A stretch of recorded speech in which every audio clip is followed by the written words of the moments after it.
की अंतिम यात्रा शुरू हो चुकी है और ये देखें राजाजी हॉल से वहां पर हजारों लाखों की भीड़, गमजदा पूरा देश और खासकर तमिलनाडु, एमके स्टालिन, उनके उत्तराधिकारी तस्वीरों में आपके सामने। समर्थकों की मांग को मानते हुए हाईकोर्ट ने करुणानिधि का अंतिम संस्कार मरीना बीच पर करने की अनुमति दे दी। कोर्ट ने आदेश दिया कि तमिलनाडु सरकार उनका मेमोरियल भी बनाए।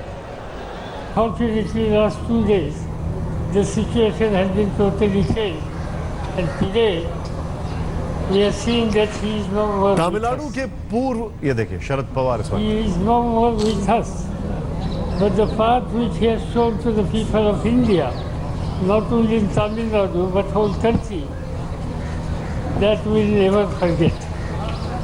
I'm confident. तस्वीरें आपके सामने है किस तरीके से राजनीतिक दलों का यहां पर आना शुरू हुआ। बड़े बड़े राजनेता आए, राहुल गांधी जो कि पहले भी आए थे, आए, अखिलेश यादव, रजनीकांत, कमल हासन, ममता बनर्जी, सीताराम येचुरी, एक बड़े पॉलिटिकल लीडर जो कि एक्टर भी है, उसकी जगह अभी खाली है ऐसा लगता है तमिलनाडु में। और ये एक सवाल हमारे सामने है, ये जो 2 तस्वीरें हैं इनमें से कौन सा उसकी पूर्ति करेगा, ये एक अपने आप में सवाल है। लेकिन इस बीच कई सारे लोगों ने आकर अपनी करुणानिधि के अंतिम दर्शन किए।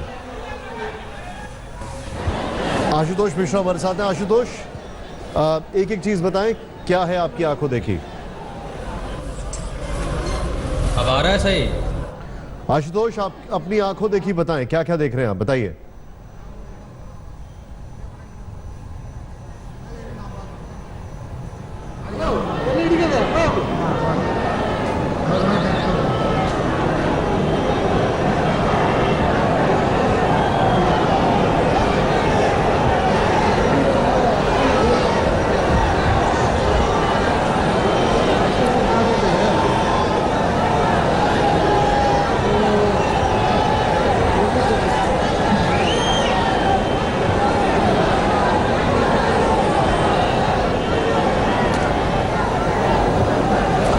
आशुतोष, क्या आप मुझे सुन सकते हैं?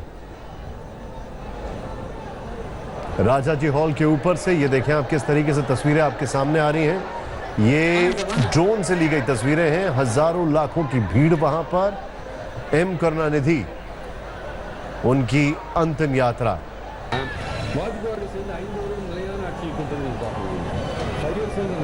समर्थकों की मांग पर हाईकोर्ट ने यह फैसला किया कि अंतिम संस्कार मरीना बीच पर ही होगा।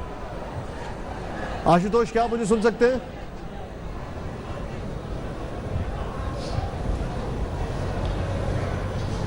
बिल्कुल निशांत, बताइए, अपनी आंखों देखी।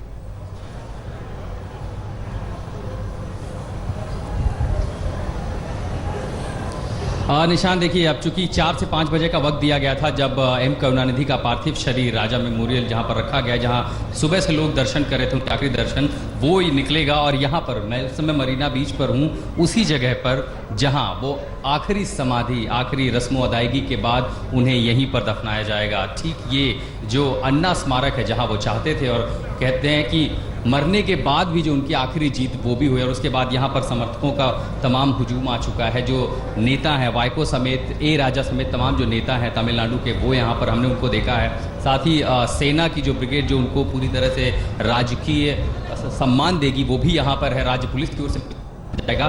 तैयारियाँ वो लगभग अब पूरी इंतजार रहेगा 4 से 5 बजे के बीच, फिर वहाँ से रवाना। हजारों लाखों की तादाद में जो तमिलनाडु के पूरे कोने से समर्थक आए हुए हैं, जो उन्हें अपना भगवान मानते थे, वो यहाँ पर आए हुए हैं। वो उस यात्रा में शामिल होंगे और यात्रा जब यहाँ पर पहुँचेगी तो लगभग 2 से 3 घंटों का वक्त लगेगा। और 7 बजे के बाद यहाँ पर वो राजकीय सम्मान होगा, जब तमाम सारे नेता, पार्टी के नेता, परिवार के लोग यहाँ पर मौजूद होंगे। एक चीज़ और आपको बताऊं, चूंकि एसपीजी की यहाँ पर जो मूवमेंट है, खास को देख के ये भी माना जा रहा है कि राहुल गांधी खुद भी यहाँ पर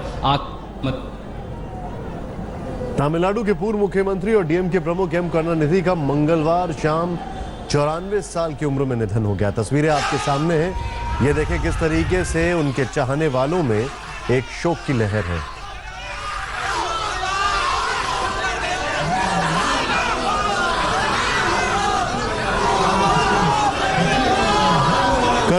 निधन के साथ ही तमिलनाडु समेत पूरे देश में शोक है। उनके निधन के बाद उनको दफनाने को लेकर भी विवाद हुआ। करुणानिधि की पार्टी और उनके समर्थकों की मांग थी कि उन्हें चेन्नई के मशहूर मरीना बीच में दफनाया जाए और उनकी समाधि स्थल भी वहीं बने। इसको लेकर सरकार ने विरोध किया, लेकिन बाद में हाईकोर्ट ने इसके पक्ष में फैसला किया। हमारे साथ हमारे खास मेहमान हैं, आलोक मेहता जी हमारे साथ हैं, टी.आर. रामचंद्रन जी हमारे साथ हैं। रामचंद्रन जी, एक सबसे बड़ा सवाल यहाँ पर एक कॉमन मैन का सवाल है, अंतिम संस्कार नहीं दफनाया जाएगा, वजह? नहीं, देखिए, ये सब पेरियार को फॉलो करते हैं, जिन्होंने अपना एक आंदोलन चलाया कि हम इस तमिलनाडु में एक कास्टलेस सोसाइटी पेश करेंगे, यहाँ पर कोई ऊंच नीच नहीं है, सब एक साथ गिने जाएंगे। इसके एक बहुत बड़े फॉलोअर थे करुणानिधि, जो 14 साल से स्क्रिप्ट्स लिखते थे, और उनको जिन्होंने स्पॉट किया वो थे उनके लीडर, जो मुख्यमंत्री, सबसे पहले मुख्यमंत्री बने तमिलनाडु के। और आखिरकार वही परंपरा चली आ रही है। देखिए, अब 55 साल से आप किसी एक पार्टी के नेता हों और आपने कमान संभाला। थोड़ा सा रुकूंगा आपको, यहाँ राजा जी हॉल के बाहर उनके पार्थिव शरीर को लाते हुए, और ये देखें आप किस तरीके से हजारों लाखों का हुजूम यहाँ पर है, हजारों लाखों का हुजूम यहाँ पर मौजूद है।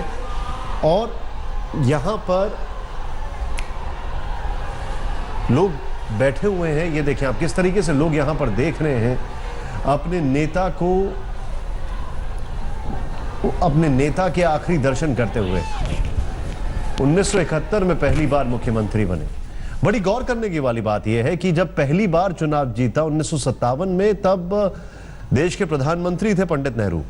पहली बार जब मुख्यमंत्री बने तो प्रधानमंत्री थी इंदिरा गांधी, और आखिरी बार जब मुख्यमंत्री बने तो प्रधानमंत्री थे मनमोहन सिंह। 5 बार मुख्यमंत्री, 13 बार चुनाव जीता लगातार। तो आप रामचंद्रन जी, क्यों सुपुर्दे खाक किया जाएगा, अंतिम संस्कार क्यों नहीं, क्या वजह है इसके पीछे? देखिए, ऐसे एक परंपरा बनी आ रही है, तो इसी के पीछे ये काम हो रहा है वहाँ पर। मरीना एक पर्टिकुलर जगह है जो अपने आप में बहुत महत्व रखता है तमिलनाडु में, और ख़ासकर जब चेन्नई उसका कैपिटल है। अब एक तरफ, सबसे पहले तो एक तरफ हैं एमजीआर और दूसरी तरफ होंगे करुणानिधि साहब। और करुणानिधि को जिन्होंने पिकअप किया वो मुख्यमंत्री थे, और करुणानिधि उस वक्त मेरे ख्याल में कुछ 15-16 साल के थे। तो आखिरकार ये एक लंबी 55 साल की यात्रा है पॉलिटिक्स में, और वो भी तमिलनाडु में। और उनको श्रेय ये भी दिया जाता है करुणानिधि को कि वो अलायंस पॉलिटिक्स को उन्होंने सोचा, समझा, और जिस तरीके से अपनाया वो अपने आप में एक बहुत सूझबूझ का काम था। देखिए, जब तक वहाँ पर कांग्रेस का तो बिल्कुल ही पिछले 40-45 साल से कोई नामो निशान नहीं है। रहे सिर्फ 2 द्रमुक पार्टीज, एक ऑल इंडिया अन्ना डीएमके और एक डीएमके। अन्ना डीएमके के जयललिता जी का देहांत हुआ 2016 दिसंबर में, और अब हुआ है करुणानिधि साहब जो 94 साल के हैं।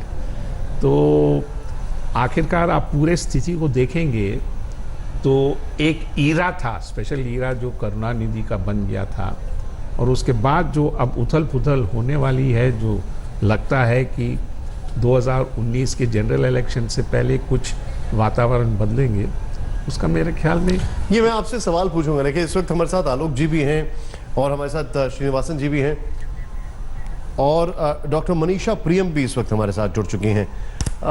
श्री सर, अगर राजनीति की बात की जाए, खासकर तमिलनाडु की राजनीति की बात की जाए, तो 2 बड़ी क्षति, जैसा कि रामचंद्रन जी ने कहा, 2016 दिसंबर में जयललिता और अब करुणानिधि। ये जो एक पॉलिटिकल वैक्यूम है, खासकर जिस तरीके से आइडल वर्शिप वहां पर होती है, क्योंकि वो ना स्टालिन की दिखाई देती है या दूसरी तरफ जितने भी है किसी की नहीं दिखाई देती, इसको कौन भरता हुआ दिखाई देता है? क्या वहां पर ये रजनीकांत भरेंगे, कमल हसन भरेंगे? इस आइडल वर्शिप, मतलब लार्जर देन लाइफ, इसको कौन भरता हुआ दिखाई देता है आपको? देखिए, आपने ठीक कहा, एक पूरा एक चैप्टर वहाँ पर कंप्लीट हो गया। आप यदि ऊपर से लें, सबसे पहले वहाँ पर राजा जी, उसके बाद राजा जी के बाद वहाँ पर कामराजर, उसके बाद अन्ना, उसके बाद एमजीआर, उसके बाद कलिंगर पहले थे, फिर दोबारा आए वो, उसके बाद जयललिता। ये सब बड़े नेताओं के कैटेगरी में आते हैं।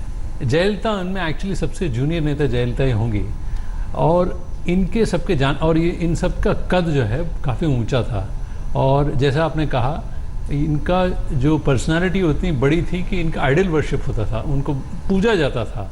ये हालांकि रैशनलिस्ट मूवमेंट वो सब कहा जाता, मगर पर्सनालिटी बेस्ड कल्ट, क्योंकि सिनेमा और वो मिलने के कारण एमजीआर के ज़माने में और उभर के आया। मगर अब एक लेवल प्लेइंग फील्ड हो गया है। अब उनके जाने से कल एक उनके जाने से अब क्या हो गया कि स्टालिन के साथ भी एक जो शक्ति थी, एक्स्ट्रा पावर, वो भी चला गया। ये इस चीज को मैं आगे लेके जाऊंगा। आलोक जी से मेरा सवाल होगा, वो जो एक शक्ति की हम बात कर रहे हैं, जो घर को जोड़ के रखती थी, पार्टी को जोड़ के रखती थी, वो घर का जो बुजुर्ग, वो घर का जो अग्रज है, वो अब नहीं है। क्या होगा डीएमके का? लेकिन उससे पहले हमारे साथ आशुतोष मिश्रा मौजूद हैं उस जगह से जहां से ये अंतिम यात्रा निकल रही है। आशुतोष, आपकी आंखों देखी, एक एक चीज बताएं, क्या हो रहा है वहां पर?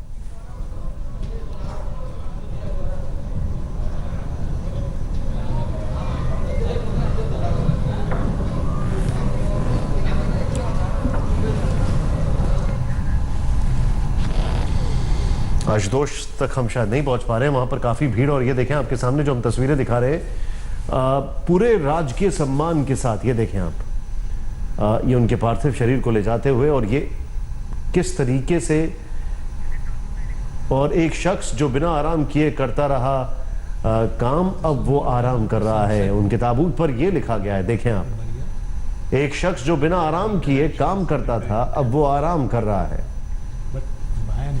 खैर, आलोक जी, दूसरा सवाल यही है कि अब वो जो एक ग्लू था, चाहे वो वहां की राजनीति में हो, चाहे वो परिवार में हो, पार्टी में हो, वो आपको लगता नहीं है मिसिंग है? निशांत जी, मेरा तो मानना है कि केवल तमिलनाडु के लिए नहीं, ये भारतीय राजनीति में एक तरह से कई ऐसे व्यक्तित्वों का एक अंतिम, जिसको कहना चाहिए, उस पीढ़ी के व्यक्ति रहे, जिन्होंने जोड़ने का, राजनीति का, सुधारों का, समाज के कल्याण का, विवादों के बावजूद, मतलब आप कहें कि दूसरे जो विवाद जो उनके मुख्यमंत्री रहते हुए भ्रष्टाचार वगैरह की बातें छोड़े, लेकिन भूमि सुधार से लेकर के और समाज में एक पूरी क्रांति लाने वाले ऐसे नेता होने के नाते, अब ऐसे नेता तो अब कितने हैं जो गिने चुने, जिनसे आप निशान जी, आपसे ही कहा जाए कि कितने 10 लोगों का इंटरव्यू करें, तो ऐसे जिनके पास इतना बैकग्राउंड हो, जिनके ऊपर इतना समर्थन हो, तो ऐसे मुश्किल हो। यही समस्या डीएमके के लिए आने वाली है। उन पर कई विवादों की छाया भी रही है। उनका व्यक्तित्व जयललिता की तरह भी नहीं बन पाया, जबकि जयललिता ने भी अपने उत्तराधिकारी की तरह एक मुख्यमंत्री बना दिए, लेकिन वैसा उनका व्यक्तित्व नहीं बन पाया। डीएमके में भी ये सही है कि उन्होंने, चाहे वो मारन हो या जो उनके परिवार के सदस्य हैं, उनमें भी कई आपस के कई विवाद भी रहे हैं, जिसकी वजह से पहले तो परिवार का विवाद निपटना होगा, तो उसमें नेतृत्व को लेकर के आता है कई बार, जिसमें लेकर के, और उनकी दिशा क्या होगी, वो किसके साथ समझौता करेंगे, ये भी एक समस्या है। इसलिए मुझे लग रहा है कि करुणानिधि की जिस तरह से निधन हुआ है और उसके बाद जो वैक्यूम आया है, वो उसको आसानी से कोई पूरा नहीं कर पाएगा, बल्कि कई दिशाओं में जाएगा। इसकी फ़ायदा कौन उठाएगा? कांग्रेस। वैसे तो जैसे अभी कामराज का नाम लिया गया, देखिए अब चिदम्बरम का तो ऐसा मेरा ख्याल है कि नहीं उतना व्यक्तित्व है कि वो कांग्रेस को वहाँ नहीं लगा कि वापस खड़ी कर सके। बीजेपी अपनी जगह बनाने की कोशिश कर रही है, और जैसा आपने कहा, रजनीकांत और कमल हासन जो राजनीतिक सिने सितारे जो अभी तक, जैसे वहाँ की राजनीति में सिने स्टार का बड़ा महत्व रहा है, तो शायद वो उनके लिए भी एक स्थान इससे बनाने की कोशिश हो सकती है। आशुतोष हमारे साथ हैं। आशुतोष, क्या आप मुझे सुन सकते हैं? ये कौन सा है? आशुतोष, क्या आप मुझे सुन सकते हैं? बिल्कुल निशांत, बिल्कुल। बताइए, अपनी आंखों देखिए। निशांत सुन सकता हूं मैं आपको, बताएं। देखिए, अब चूंकि जमावड़ा जो वहां से पार्थिव शरीर निकला है, तो यहां पर भी नेताओं, कार्यकर्ताओं, समर्थकों का जमावड़ा देखने को मिला है, और क्योंकि सारा सरकारी अमला यहां पर है, जो राजकीय सम्मान यहाँ दिया जाएगा उसकी भी तैयारियाँ यहाँ पर। और ये देखिए, ये वो जगह है जहाँ पर उन्हें सुपुर्द खा क्या ये कहें कि उनके पार्थिव शरीर को यहीं पर दफन किया जाएगा। और जिसका जिक्र हमारे पैनलिस्ट कर रहे हैं कि कैसे पेरियार परंपरा को, द्रविडियन जो नेतृत्व है उसकी परंपरा को फॉलो करते हुए, उसका पालन करते हुए तमाम जो नेता रहे तमिलनाडु में, जिनकी बड़ी राजनीतिक हस्ती रही, उन सबको मरीना बीच जो काफ़ी महत्वपूर्ण माना जाता है उसी के पास उन्हें यहीं पर दफन किया जाता है। अब चूंकि आज हाईकोर्ट से सबसे दिलचस्प बात यह है कि हाईकोर्ट ने ये अनुमति दे दी, जो खासकर जो समर्थक रहे उनके लिए अच्छी बात है, लेकिन अभी तक इस बात पर कहीं कोई स्पष्टीकरण नहीं है कि क्या स्मारक भी बनेगा। क्योंकि जो समर्थक थे उनकी ये भी मांग थी कि जैसे जयललिता के नाम पर एक स्मारक बनाया गया था, उसी तरह से एमजीआर के नाम पर एक स्मारक था, उसी तरह से करुणानिधि के नाम पर भी एक स्मारक इसी मरीना बीच पर होना चाहिए था। हालांकि अब उसकी बात क्या, उसको लेकर के आगे सुनवाई होगी या नहीं, बाकी आगे इसको राजनीति के रूप में कैसे लिया जाएगा, क्योंकि जाहिर है जो डीएमके है या एआईडीएमके दोनों के बीच में एक राजनीतिक युद्ध इस मुद्दे को लेकर कहीं ना कहीं अब छिड़ चुका है। गांठ पड़ी है तो आगे भी दूर तक वो जाएगी, लेकिन इस बीच यहाँ पर मरीना बीच पर ये तस्वीरें आप देख रहे हैं, शाही सम्मान के लिए सेना के लोग आ चुके हैं, सेना के वो अधिकारी जो इस तरह की सेरेमनी करते हैं, जो आखिरी सम्मान दी जाती है, वो तमाम यहाँ पर आ चुके हैं। नेवी का जो बैंड है वो भी यहाँ पर आ चुका है, राज्य की जो पुलिस है वो भी सम्मान देगी। और दूसरी तरफ हमने कई तरफ नेताओं को देखा, वाइको यहाँ पर हैं, टीएमसी के सांसद विवेक डेब्रॉयन भी, वो भी यहाँ पर मौजूद हैं, ए राजा को हमने देखा और तमाम सारे। तो अब से 1 घंटे के अंदर निशान बाकी जो राज्य का अमला है वो यहाँ पर पहुंच जाएगा और यहाँ से पल पल की अपडेट हम आपको देते रहेंगे। अब एक बड़ा सवाल सबके सामने ये है, जो मैं अभी थोड़ी देर पहले टी आर रामचंद्रन जी से पूछ रहा था, कि आखिर इनको क्यों दफनाया जाएगा और अंतिम संस्कार क्यों नहीं होगा। इसके पीछे की जो वजह है वो है उनका द्रविड़ आंदोलन से जुड़े होना। द्रविड़ आंदोलन से जुड़े ज्यादातर नेताओं को दफनाया ही गया है, और चाहे वो पेरियार हो, डीएमके संस्थापक सीएन अन्नादुराई, एमजी रामचंद्रन या फिर जयललिता, इन्हें मरीना बीच में जगह मिली है। इसलिए करुणानिधि को भी दफनाया जाना द्रविड़ आंदोलन से जोड़कर देखा जा रहा है। और कहा यह जाता है कि द्रविड़ आंदोलन मुख्य रूप से ब्राह्मणवाद और हिंदी भाषा के विरोध से उभरा था। इस वजह से ही द्रविड़ों के प्रति संवेदना रखने वाले राजनेताओं के निधन के बाद उन्हें ब्राह्मणवाद और हिंदू परंपरा के विरुद्ध दफनाया गया, यानी सुपुर्द खाक किया गया। तस्वीरें आपके सामने हैं और किस तरीके से वहां पर भीड़ है, हुजूम है। लगता है कि मरीना बीच पहुंचते पहुंचते आज काफी वक्त हो जाएगा, जिस तरीके से वहां पर भीड़ है। डॉक्टर मनीषा प्रियम हमारे साथ हैं। आपसे मैं समझना चाहूंगा, अगर आज की राजनीति की बात की जाए तमिलनाडु में, और तमिलनाडु ही क्यों, 2019 की अगर बात की जाए, तो जिस तरीके से बताया गया था अलायंस करने में बेस्ट, मतलब मास्टर हुआ करते थे और एक धुरी हुआ करते थे, आपको लगता नहीं है कि विपक्ष के सामने भी एक बड़ी चुनौती है, एक बहुत बड़ा नेता चला गया?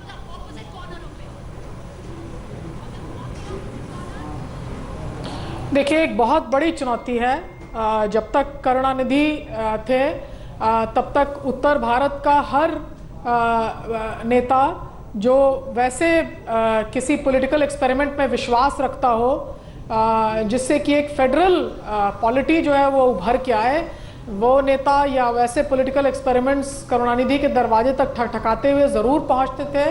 अखबारों में भले ही हम ये देखें जो चित्र बड़े नेताओं के आते हैं या राहुल गांधी जा रहे हैं, लेकिन आप ये मान के चलिए कि छोटे या बड़े जितने पॉलिटिकल एक्सपेरिमेंट्स जो संघवाद की तरफ होते थे, करुणानिधि का दरवाज़ा उनके लिए मैं ऐसा कहूँ कि कावेरी अस्पताल जाने के पहले, ठीक पहले तक भी वो दरवाज़ा खुला रहता था। मेरा फ़ोन आज उन चित्रों से भरा हुआ है जो कई ऐसे नेता उनके घर गए और एक पेशेंट हियरिंग करुणानिधि की। सबसे मैंने बात की, क्या उन्होंने कुछ कहा, तो ये बतलाते हैं कि स्टालिन ट्रांसलेट करते थे और वो बताते थे, और उनके लिप मूवमेंट से स्टालिन फिर वापस जो डेलीगेशन उनको मिलने गया होता था। तो एक तरह से मैं ये कहूँगी कि बहुत ही पॉलिटिकल एक्यूमेन बड़ा शार्प, और भारत की राजनीति की दशा और दिशा क्या होगी आप देखिए। जितने भी कोalition गवर्नमेंट्स, चाहे वो भाजपा के नेतृत्व में बने हों या वो कांग्रेस के नेतृत्व में बने हों या तीसरे धड़े के नेतृत्व के हों, उन सभी ऑपोजिशन मूवमेंट्स में वो सामने रहे, कहीं ना कहीं पुरजोर ये समझदारी करुणानिधि की कि दिल्ली में शासन किसी का भी हो, उनकी बात, उनकी राजनीतिक सूझ की महत्ता हर उस सरकार में दिल्ली में रही। तो इस तरह से करुणानिधि का राजनीतिक कद जो है वो उनके राजनीतिक पद से कहीं बड़ा रहा। और इन सब में मैं ये साथ ही जोड़ूं कि कई अटकलबाजियां मैंने सुनी कि जो वॉइड हो गया आज पॉलिटिक्स में वो क्या कोई फिल्म स्टार भरेगा। मैं आपको बिना झिझक के बतलाती हूँ कि कोई भी फिल्म स्टार जिसको आप तमिल राजनीति में, तमिल क्या, तमिल, तेलुगु और कन्नड़ राजनीति तीनों को अगर मिला लें, केरल को भी मिला लें, तो दक्षिण के हर राज्य की राजनीति में उनके जैसे सूझबूझ वाला नेता कोई नहीं। वो महज एक फिल्म के व्यक्ति नहीं थे, बहुत ही कुशल लेखक। इसलिए पॉलिटिकल कॉन्शियंस और पॉलिटिकल कॉन्शियसनेस पे हमेशा करुणानिधि का एक तरह से उनकी पकड़ रही। उनकी समझदारी निचले धड़ों की भले की, वेलफेयर की समझदारी थी। और उनकी कविताएं, उनकी लेखनी, उनका अखबार सीधा सीधा संवाद बनाता था एक कॉन्शियंस से। तो करुणानिधि का अपना कद एक तरफ तो अपने लोगों में बिल्कुल जड़ा हुआ, उनका पांव जड़ा हुआ, और उसी तरह बहुत ही सूक्ष्म राजनीतिक समझदारी जो केवल एक तमिल राजनीतिक समझदारी नहीं थी, लेकिन भारत में संघवाद, बहुलवादी राजनीतिक परंपरा कैसे इजाद रहे, इस पर इसको वो बखूबी समझते थे। जी बहुत बहुत शुक्रिया। आपसे और भी जानकारी मैं लेता रहूंगा। करीब 3.5 से 4 किलोमीटर का सफर है राजाजी हॉल और मरीना बीच के। आम दिनों में इसमें 9 से 10 मिनट लगते हैं, लेकिन आज इसमें घंटों लग जाएंगे। सड़क के चप्पे चप्पे पर, एक एक इंच पर इनको देखने के लिए लोग मौजूद हैं। वक्त एक ब्रेक का। लेटेस्ट खबरों के लिए यूं ही देखते रहिए आज तक, और इस वीडियो के पसंद आने पर लाइक, शेयर एंड सब्सक्राइब करना ना भूलें।